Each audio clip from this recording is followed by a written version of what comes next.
দুনিয়ার সকল এমপি মন্ত্রী জেলে, আর আমাদের 2 মন্ত্রী সম্মানিত ছিলেন। সুল সিরাপ বিশ্লেষণ করার পরও দুর্নীতি তাদের কাছে লাগে নাই। এগুলো বাংলাদেশ জামাত ইসলামী ইসলামী ছাত্র শিবিরের প্রশিক্ষণ।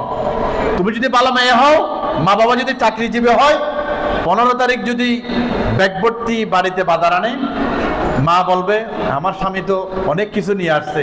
আর ছাত্রী সংস্থার মেয়ে হলে, শিবিরের ছেলে হলে, আব্বু আপনি বেতন পেয়েছেন, তোমার এগুলো লাগে কেন? তোমাদের জন্য নিয়ে আসছেন এত কিছু ফল ফ্রুট। আব্বু আপনি 30 তারিখের আগে এতগুলো কেন নিয়ে আসছেন? নিশ্চয় আপনি চুরি করেছেন, আপনি ঘুষ খেয়েছেন। আব্বু আল্লাহর বাস্তে এগুলো নিয়েন না।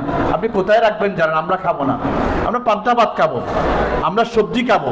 আব্বু আমরা হালাল খাবো, আমরা স্রষ্টাকে ভয় করি।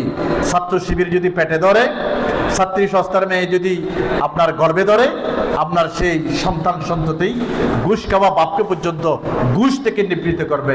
আলহামদুলিল্লাহ, আলহামদুলিল্লাহ। এইগুলো হচ্ছে চক্ষু শীতলকারী সন্তান সন্ততি, যেগুলোর জন্য আমরা দোয়া করি। আমি আজকে তোমাদের জন্য দোয়া করছি, তোমরা যাতে মা বাবার চক্ষু শীতলকারী নেই সে মেয়ে সে ছেলে হিসেবে তোমরা ভবিষ্যৎ গড়ে উঠো। বাংলাদেশকে পরিচালনা করতে হবে, এমপি হতে হবে, চেয়ারম্যান হতে হবে, তোমাদেরকে সংরক্ষিত আসনে মহিলা এমপি হতে হবে, তোমাদেরকে মহিলা ভাইস চেয়ারম্যান হতে হবে, তোমাদেরকে আদর্শ শিক্ষক শিক্ষিকা হতে হবে, তোমাদেরকে আজকে আদর্শ দেশপ্রেমিক একজন সরকারি কর্মকর্তা হতে হবে।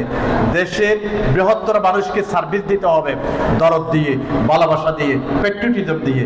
তোমরা যদি নিজকে গড়তে পারো, পরিবার গড়ে উঠবে, সমাজ গড়ে উঠবে, সুন্দর একটি কাঙ্ক্ষিত রাষ্ট্র আমরা ফিরে পাবো।